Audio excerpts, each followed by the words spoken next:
The crystalline throne chamber of Empress Zarathus stretched upward into infinity, its bioluminescent ceiling panels shifting through cool blues and purples that reflected her emotional state with the precision of a medical scanner. Lieutenant Marcus Rivera had read about Calarian architecture in his diplomatic briefings, but experiencing it firsthand was like standing inside a living jewel that responded to its owner's every mood. The Empress sat upon her quantum crystalline throne, a structure that supposedly enhanced her natural telepathic abilities, while simultaneously isolating her from direct physical contact with any other being. The irony wasn't lost on Marcus. The very thing that made her powerful also made her untouchable, literally and figuratively. The trade negotiations with the Centauri coalition require careful consideration, droned Ambassador Vexter, his multi-jointed limbs clicking against his ceremonial staff with mechanical precision. The proposed exchange rates for quantum crystals versus rare earth elements must be. Empress Zarathus shifted slightly in her throne, and Marcus caught the micro-expression of fatigue that flickered across her features before diplomatic training smoothed it away. Her pointed ears, elegant and distinctly non-human, twitched once, a gesture he'd learned indicated stress in Calarian physiology. The audience chamber contained representatives from a dozen species, each maintaining precisely calculated distances from both the throne and each other. The Terran delegation occupied Section 7, close enough to show respect but far enough to acknowledge their relatively recent entry into galactic politics. "Your Imperial Majesty," continued the Centauri ambassador, apparently oblivious to the Empress's growing discomfort, "we must also consider the implications of rare crystal mining on the Outer Rim territories, where environmental concerns may impact long-term." Marcus watched as the Empress's bioluminescent crown flickered through what his briefing materials described as diplomatic patience wearing thin. The delicate circuitry woven through the crystalline structure was designed to amplify her mental capabilities, but right now it looked more like an elaborate torture device. Furthermore, Ambassador Vexter pressed on with the enthusiasm of someone who discovered a new way to complicate simple transactions. The recent developments in quantum extraction technology raise questions about market stability that could affect. The Empress's grip tightened on her throne's armrests, her knuckles showing white beneath her pale blue skin. Marcus's military training had taught him to read body language across species barriers, and every signal he was receiving suggested someone pushing beyond their physical limits. Ambassador Chen from the Terran delegation leaned slightly toward Marcus. "Remarkable endurance," he whispered through their private comm channel. "She's been conducting audiences for 6 hours without a break. 6 hours without moving from that throne, without physical contact, without even the basic comfort of stretching or adjusting her position freely." Marcus felt his jaw clench involuntarily. "The ceremonial requirements are quite strict," Chen continued. "Calarian law forbids any physical contact with the Empress without explicit invitation. Violation is punishable by molecular disintegration." "Molecular disintegration," Marcus subvocalized back. "Complete atomic dispersal. Very efficient, very final, very much something we want to avoid during trade negotiations." The Alterian representative had taken over the conversation, his tentacles weaving complex patterns as he described the philosophical implications of faster-than-light shipping methods. Marcus tuned out the words and focused on the Empress, noting the slight tremor in her left hand that she was trying to conceal behind the throne's armrest. "Your Majesty," the Alterian was saying, "surely you can appreciate the metaphysical considerations of quantum entanglement in commercial applications, particularly when we consider the ethical ramifications of." Empress Zarathus began to rise, clearly intending to acknowledge the speaker with the formal gesture required by protocol. The movement should have been fluid, graceful, befitting someone who'd spent decades perfecting diplomatic choreography. Instead, she swayed slightly, her balance compromised by hours of enforced stillness.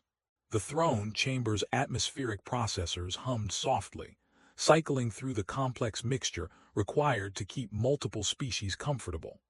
The sound seemed unnaturally loud in the moment of silence that followed the Empress's slight stumble. Every being in the chamber had noticed. Protocol demanded they pretend they hadn't. Marcus's hands clenched into fists at his sides as he watched her recover with practiced dignity, the slight flush in her pointed ears the only sign of embarrassment or distress. Her bioluminescent crown had shifted to deeper purples, patterns that his cultural briefings hadn't covered, but that his instincts interpreted as distress signals. The Empress completed her acknowledgement gesture and settled back onto her throne, but Marcus could see the cost of maintaining perfect composure. Her breathing was carefully controlled, her posture rigidly correct, and her eyes held the kind of exhaustion that came from enduring rather than living. Ambassador Vexter was speaking again, something about regulatory frameworks and compliance matrices, but Marcus found himself calculating distances instead. 15 meters from his position to the throne. Security drones positioned at optimal coverage angles. Guard stations equipped with energy weapons that could reduce a human to component atoms in 0.3 seconds. All of it designed to protect an Empress who looked like she needed protection from the very systems meant to serve her. The Centauri ambassador had launched into what appeared to be the galactic equivalent of a filibuster, his voice carrying across the throne chamber with the relentless persistence of a malfunctioning comm system. Empress Zarathus maintained her diplomatic mask, but Marcus could see the subtle signs of someone approaching their breaking point. The multidimensional aspects of trade route optimization, Ambassador Vexter continued, apparently under the impression that quantity of words equaled quality of negotiation, require us to consider not merely the physical logistics, but also the temporal displacement factors inherent in faster-than-light commerce. The Empress's bioluminescent crown shifted through deeper purples, colors that Marcus's gut instincts translated as, "Please make this stop," regardless of what the diplomatic briefings said about Calarian emotional displays. Moreover, the ambassador pressed on, warming to his theme like a plasma drive reaching critical temperature. We must address the philosophical implications of quantum uncertainty in commercial law, particularly as it relates to. Empress Zarathus began to rise again, this time to make what Marcus recognized as the formal gesture of acknowledgement that protocol required at the conclusion of each speaker's presentation. The movement started smoothly, the practiced grace of someone who'd performed this routine thousands of times. Then she faltered. It was subtle, a momentary hesitation, a slight sway as she transferred weight from the throne to her feet. Someone who hadn't been watching carefully might have missed it entirely. But Marcus had been watching very carefully, and what he saw was a person whose body was betraying the demands being placed on it. The Empress's pointed ears flushed deeper blue, her equivalent of a human blush, as she struggled to maintain her balance. Her left hand gripped the throne's armrest with enough force that the bioresponsive crystal began to glow, responding to her elevated stress levels. Protocol dictated that everyone in the chamber pretend not to notice. Diplomatic etiquette required maintaining the fiction that the Empress was superhuman, beyond physical limitations, incapable of weakness. Marcus's military training had taught him to respond to tactical situations, and this was clearly one of them. Not the kind involving enemy fire or equipment failure, but the kind where someone needed help and everyone else was too concerned with rules to provide it. He stepped forward. The movement carried him out of his designated position in the Terran delegation and into the central area of the chamber, crossing invisible boundaries that had been established through centuries of careful protocol. Ambassador Chen's sharp intake of breath was audible even across their comm channel. "Lieutenant," Chen's voice crackled through the private frequency, "what are you?" Marcus closed the distance to the throne in 4 quick strides, his dress uniform boots making soft clicking sounds on the crystalline floor. The Empress was still struggling to complete her standing gesture, pride and protocol warring with simple physical necessity. Without thinking, because thinking would have involved calculating the odds of survival, which weren't favorable, Marcus reached out and gently steadied her with a brief touch to her hand. The contact lasted perhaps 2 seconds, long enough to help her regain her balance, long enough for him to feel the slight tremor in her fingers, long enough to register that her skin was surprisingly warm despite its pale blue coloration, long enough to violate approximately 3,000 years of Calarian law. The throne chamber fell silent with the sudden completeness of a blown airlock. Even the atmospheric processors seemed to pause, as if the station's AI had detected a critical system failure and was running diagnostics. Empress Zarathus stared down at her hand, the one he touched, with an expression that Marcus couldn't begin to interpret. Her bioluminescent crown blazed through a rapid sequence of colors that definitely weren't covered in any diplomatic briefing he'd received. Crimson, gold, deep violet, then settling into a pattern of shifting silver that made the crystalline structure look like trapped lightning. Her pointed ears had gone from blue to deep purple, and her breathing had changed from the careful control of someone maintaining composure to something more rapid and shallow. "Oh, hell," Marcus said quietly, finally registering what he'd done. The Calarian Guard's energy weapons began to hum with charging power, their targeting systems probably already locked onto his central nervous system. Marcus could practically hear the molecular bonds in his body preparing to dissociate. Ambassador Chen's voice cut through the calm channel with the kind of controlled panic usually reserved for hull breaches. "Lieutenant Rivera, what have you done?" Around the chamber, various alien dignitaries were processing the moment according to their species' particular methods of expressing shock. The Alterian ambassador's tentacles had gone rigid. The Centauri delegation was making rapid clicking sounds that probably meant diplomatic incident. And somewhere in the background, a universal translator was producing the electronic equivalent of stammering.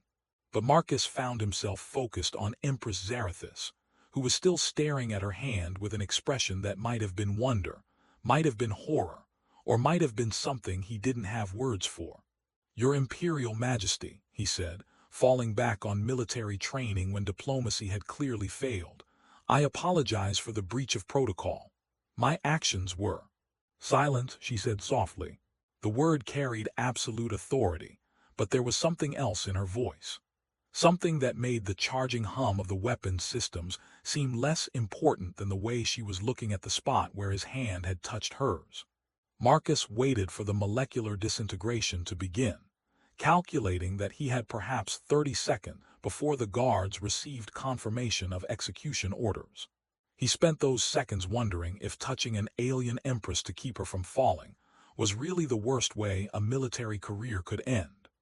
Then, Empress Zarathus did something that transformed the throne chamber from a place of ancient law into uncharted territory. She raised her hand toward him. "Touch me again, human." The words fell into the crystalline silence of the throne chamber like antimatter, dropped into a reactor core. Empress Zarathus spoke with the absolute authority of someone whose word could reshape the fundamental laws of an empire. But her voice carried an undertone that Marcus had never heard in any diplomatic recording, vulnerability mixed with something that might have been desperate hope. Her raised hand remained steady in the space between them, fingers extended in a gesture that violated every protocol that had governed Calarian society for millennia. The bioluminescent crown on her head cycled through patterns of gold and silver that seemed to pulse in rhythm with her heartbeat. Marcus felt the weight of several hundred alien stares, the charging hum of weapons systems, and the frantic subspace communications that Ambassador Chen was undoubtedly sending to Earth requesting emergency diplomatic intervention. None of it seemed as important as the Empress's outstretched hand and the almost pleading expression in her large, dark eyes. "Your Imperial Majesty," came the voice of High Advisor Kelthar, his bioelectric implants flashing in patterns that Marcus's cultural briefings translated as extreme alarm. "The ancient laws clearly state—" "I know what the laws state," Empress Zarathus replied without taking her eyes off Marcus. "I also know that I am the final authority on the interpretation of those laws." The High Advisor's skin began to show the rapid light patterns that indicated urgent bioelectric communication with other court officials. Around the chamber, the various alien delegations were engaging in their own species versions of emergency consultation, creating a symphony of clicks, whistles, and electronic harmonics.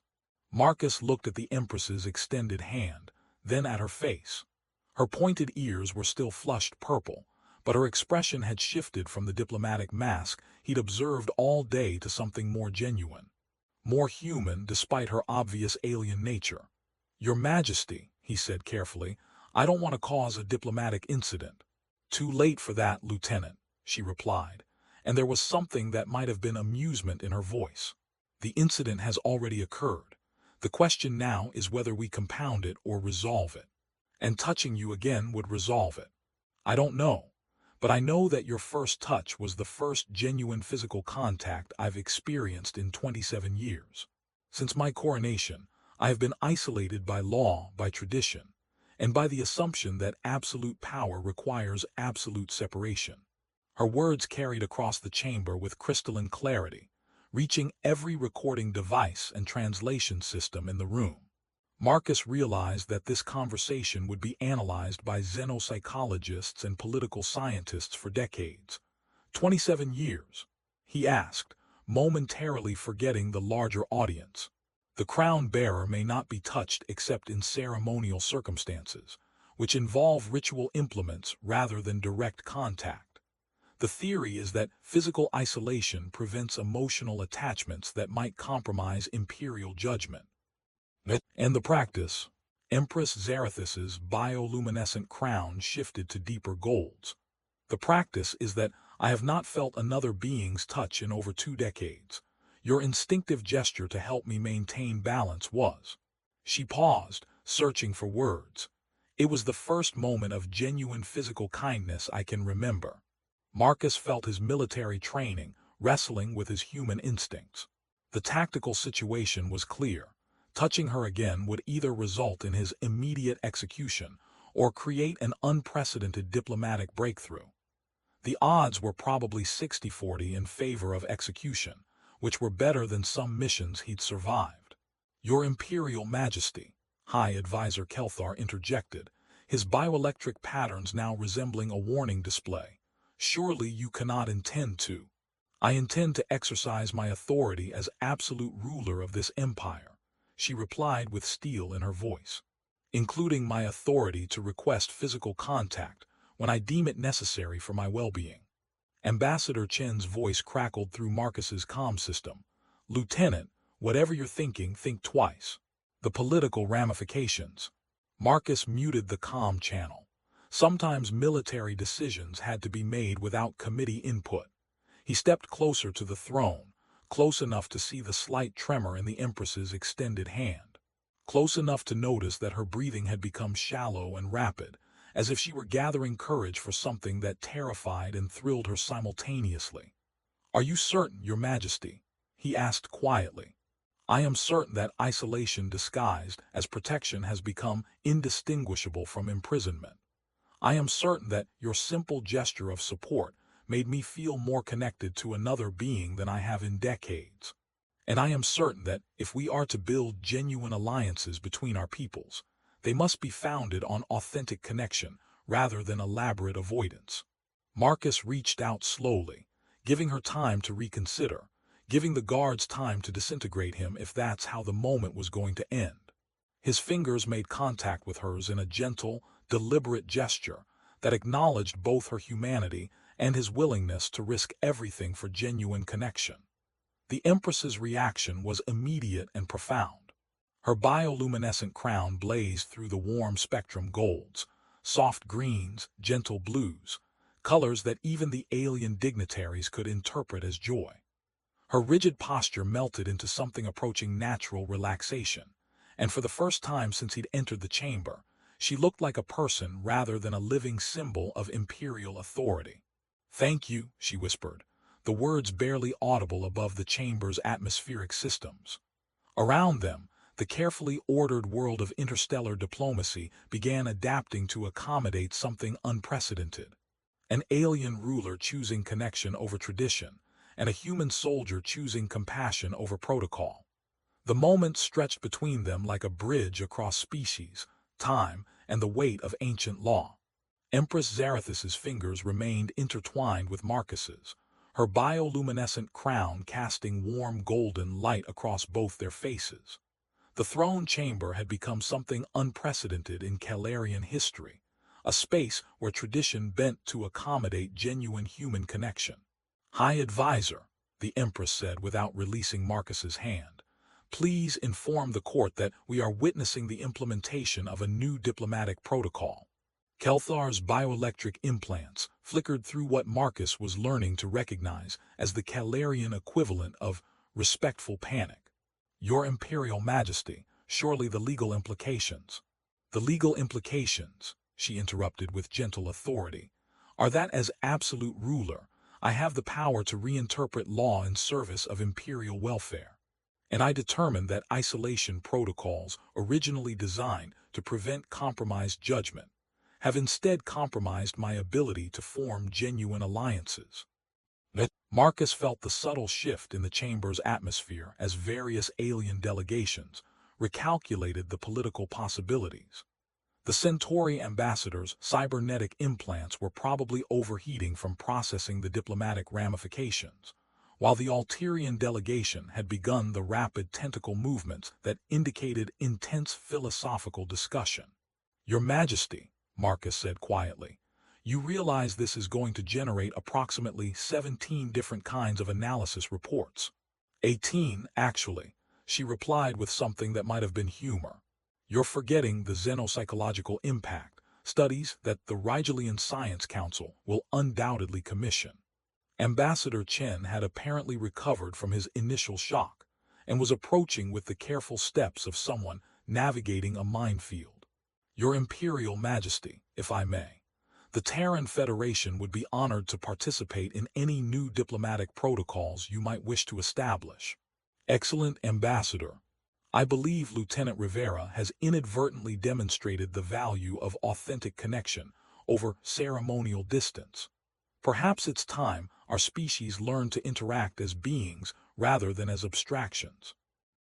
The Empress finally released Marcus's hand, but her demeanor had fundamentally changed. The rigid formality that had characterized her earlier interactions had been replaced by something more natural, more engaged. She moved differently too, less like a living statue and more like a person comfortable in her own skin. "I propose," she continued, addressing the assembled delegates, "that we establish a new framework for interspecies diplomacy, one that acknowledges the importance of genuine understanding alongside political necessity." Lord Vexter from the Centauri Coalition stepped forward with obvious reluctance. "Your Imperial Majesty, surely such radical changes to established protocol require extensive consultation and—" "What they require," she said with a smile that transformed her entire face, "is the courage to recognize when old systems no longer serve their intended purpose. Lieutenant Rivera demonstrated such courage. I choose to match it." Marcus found himself in the surreal position of having accidentally triggered a diplomatic revolution. "Your Majesty, I should point out that my actions were purely instinctive. I saw someone who needed help and responded accordingly." "Precisely. You responded to me as a person rather than as a political entity. That simple recognition of shared humanity, or shared personhood, to be High Advisor Kelthar," she said, stopping before her chief counsel, "please prepare a formal declaration establishing the new Calarian policy of authentic engagement in diplomatic relations. Physical contact, when offered in good faith, shall be recognized as a legitimate form of interspecies communication." Kelthar's bioelectric patterns had shifted from alarm to what Marcus was beginning to recognize as reluctant admiration. "Your Imperial Majesty, this will require significant revision of existing treaties and then we shall revise them. Change is rarely convenient, but it is often necessary." She turned to Marcus, extending her hand once more in a gesture that would have been impossible hours earlier. "Lieutenant Rivera, I would like to offer you a position as cultural liaison between our species." Your unique perspective on the intersection between military pragmatism and diplomatic necessity could prove invaluable. Marcus accepted her handshake, noting how the simple contact seemed to energize her further. I'm honored, Your Majesty, though I should warn you that my diplomatic training consists mainly of not shooting things that are shooting at me. Sometimes the most profound insights come from those unencumbered by conventional training, she replied. You saw a person in need and responded with kindness. That may be the most sophisticated diplomatic strategy ever employed in this chamber. The various alien delegations were beginning to adapt to the new reality, their representatives calculating how to position themselves advantageously within the Empress's revised approach to interspecies relations. The chamber buzzed with renewed energy as beings who had spent decades maintaining careful distances began to consider the possibilities inherent in genuine connection. As the formal session drew to a close, Empress Zarathis walked beside Marcus toward the chamber's crystal gardens, where bioluminescent plants created patterns of living light in response to nearby emotions. The plants glowed warmly as they passed, responding to what Marcus could only describe as contentment radiating from the Empress. 27 years, she said thoughtfully, watching the garden respond to their presence. 27 years of believing that strength required isolation, that leadership demanded separation from the very beings I was meant to serve. And now, she paused beside a cluster of crystal flowers that pulsed with gentle golden light. Now I understand that true strength sometimes means admitting you need help, and genuine leadership requires authentic connection with those you lead. Marcus watched as she reached out to touch one of the crystal blooms, her fingers making contact with living light that seemed to dance at her touch. Your Majesty, do you think this will actually work, this new approach to diplomacy? Empress Zarathis smiled, her bioluminescent crown casting warm patterns across the garden's crystalline surfaces.